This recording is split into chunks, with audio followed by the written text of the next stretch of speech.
मुख्यमंत्री माझी लाडकी बहीण योजना आणि या योजनेच्या संदर्भात बघा, आज 25 जून आहे, म्हणजे आजच्या दिवसाला आपण जर का गृहीत धरलं तर आजपासून पूर्ण दिवस जर आपण मोजले तर 30 दिवसाचा हा महिना आहे आणि फक्त 5च दिवस राहिलेले आहेत की या महिन्याच्या, म्हणजे 5 दिवसाच्या नंतर हा महिना जवळपास आजच्या दिवसाने जर आपण गृहीत धरून पकडले तर 5च दिवस आहेत. 5 दिवसाच्या नंतर हा महिना संपणार आहे.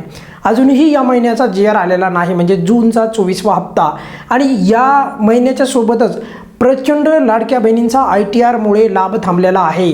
त्यामुळे शासनाला परत एकदा विनंती आहे, तुम्ही लवकरात लवकर एक मीटिंग घ्या, म्हणजे मंत्रिमंडळामध्ये किंवा प्रशासनिक स्तरावर एखादी मीटिंग घ्या आणि त्या मीटिंगमध्ये हा मुद्दा नक्की हाताळा की ITR, तुम्ही ITRची अट जर कोणत्या जर आपण याच्यामध्ये पाहिली, म्हणजे एकंदरीत या योजनेच्या अटीमध्ये जर पाहिली, अटी नियम व अटी शर्तीमध्ये, तर ITR असा स्पष्ट उल्लेख कुठेच नाही.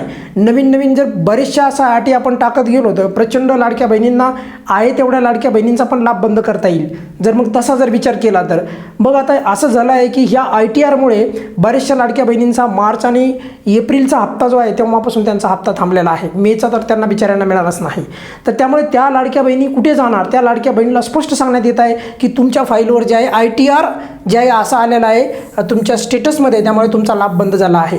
आणि त्या लाडक्या बहिणीने जर प्रतिप्रश्न विचारला की ITR अशी स्पष्ट उल्लेख तुमच्या योजनेच्या नियम व अटी शर्तीमध्ये आहे का, तर त्याचं उत्तर आहे नाही.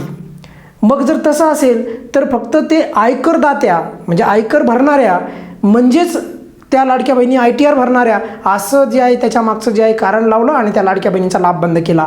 पण आता KYC जसं सरकारने सांगितलं की आम्ही दरवर्षी KYC करणार आहोत, काय दरवर्षी KYC करणार आहोत, तर ते पोर्टल पण एकदा चालू करायला पाहिजे. बरं, आता ती पोर्टल दरवर्षी KYC कशामुळे ते करणार आहेत? कारण त्यांना नवीन अपडेट पाहिजे की प्रत्येक वर्षी त्या लाडक्या बहिणीचं उत्पन्न वाढलं का, जर वाढलं असेल तर आम्ही बंद करणार. मग त्या बंद करण्यावरच कसा डोळा आहे? लाभ चालू करण्यावर का त्याच्या नजर नाही सरकारची? मला हेच म्हणायचं आहे या व्हिडिओच्या माध्यमातून. ज्या लाडक्या बहिणींचा जो ITR आहे त्याच्यामुळे तुम्ही लाभ त्यांचा बंद केला, मग जर KYC तुम्ही दरवर्षी करणार असताल, प्रत्येक वर्षाला करणार असताल, तर मग ITR चालू वर्षातला का गृहीत धरीत नाहीत तुम्ही? जेव्हा योजना चालूच नव्हती, योजना नेमकी म्हणजे कशात तिचा जन्म पण नव्हता झाला, त्याच्या अगोदरपासून 5-5, 6-6 वर्षापासून काही लाडक्या बहिणीच्या कुटुंबामधल्या काही त्यांच्या मुलाबाळांनी किंवा त्यांच्या हजबंडने, कोणीतरी कुटुंबातल्या एखाद्या व्यक्तीने ITR भरला. आणि ITR पण वेगवेगळे कारण आहेत, असं नाही की ITR म्हणजे अटळ कारण होतं आणि त्यामुळे ते भरलं आहे. आणि त्यामुळे एकंदरीत त्या लाडक्या बहिणीचा 5 वर्षापूर्वीचा, 4 वर्षापूर्वीचा ITR मागे काढून त्या लाडक्या बहिणीचा लाभ बंद करणं कितपत योग्य आहे? त्यामुळेच माझी विनंती आहे, ITRची अट तर एकतर तुम्ही वगळा, फक्त उत्पन्नाची लावा ना. 2.5 लाखापेक्षा जास्त उत्पन्न असेल कुटुंबाचं. अहो, एवढ्या महागाईमध्ये 2.5 लाख कुटुंबाचं उत्पन्न, त्या उत्पन्नाचं काही होईल का? काहीतरी म्हणजे विचार करण्यासारखीच गोष्ट आहे का नाही? तर किमान या अटीबद्दल तरी थोडीशी जरा दयामाया दाखवा. ही जी ITRची अट आहे तर ती अट जर तुम्हाला लावायचीच असेल तर चालू वर्षात ती लावा. थोडी सरकारने जे आहे याच्यामध्ये थोडं धाडस दाखवलं पाहिजे की उगाच विनाकारण लाडक्या बहिणींचा लाभ बंद नाही केला पाहिजे. वाटलं तेव्हा तुम्ही नवीन अटी आणणार आणि या लाडक्या बहिणींचे लाभ बंद करणार, ही चुकीची बाब आहे. बघा, मला तर नाही आवडलं. जर ITR लावायचंच असेल तर आम्ही परत तुम्हाला सांगतो, तुम्ही चालू वर्षातला ITR गृहीत धरा. आणि जर नसेल धरायचं तर मग एकदाच KYC करा. दरवर्षाला KYC कशाला करता? पोर्टल चालू ठेवा, पोर्टलचं KYCचं तर चालू ठेवा, पण दरवर्षी चेक करू नका ना. आणि जर चेक करायची असेल मग पात्र लाभार्थ्यांची संख्या पण वाढवा. फक्त अपात्रतेची का संख्या वाढती आहे यावर सरकार कधी स्पष्टीकरण देणार आहे? नवीन लाडक्या बहिणींना कधी तुम्ही संधी देणार आहेत? आणि त्याच्यामध्ये नवीन जे काही अटी आणतायत, बऱ्याचशा लाडक्या बहिणी बिचाऱ्या त्यांच्या लाभापासून हात धुवून बसल्या. कशामुळे? या ITRच्या अटीमुळे.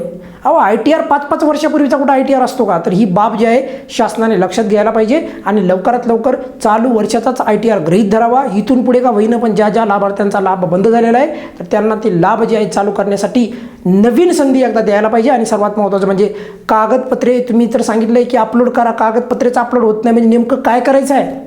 कुणाकडे जायचं आहे? कुणाला द्या न्याय मागायचं? त्या लाडक्या बहिणींनी शासनाच्या प्रशासनामध्ये गेल्याच्या नंतर समाज कल्याण अधिकारी याला म्हणजे महिला बालविकास अधिकारी कार्यालयाला गेल्याच्या नंतर तिथे काय की सांगतात की नाही कागदपत्रे अपलोड होत नाहीत. मग नेमकं कुठं कागदपत्रे अपलोड करायची आहेत त्यांनी? तर ही गोष्ट समजून घेण्यासारखी आहे. जर पोर्टलच चालत नसेल, तिथे कागदपत्रेच अपलोड होत नसेल, तर मग त्या कागदपत्राचा काय फायदा? तर ही गोष्ट जी आहे अत्यंत महत्त्वाची आहे. त्यामुळे लवकरात लवकर त्या दोन्ही गोष्टी मार्गी लावाव्यात आणि KYCचं पोर्टल पण चालू करावं. पण ITRचा मुद्दा हा चालू वर्षातलाच गृहीत धरा. मागचे 4-4, 5-5 वर्षाचे ITR धरून आणू नका. या व्हिडिओमध्ये आपण इथेच थांबूयात. बघा, जोपर्यंत ही या अटीवर विचार होत नाही तोपर्यंत आपण या चॅनलच्या माध्यमातून नक्कीच हा मुद्दा मांडणार आहोत. या व्हिडिओमध्ये आपण इथेच थांबूयात. काय अडचण असेल तर नेहमीप्रमाणे कमेंट्समध्ये विचारू शकता. धन्यवाद.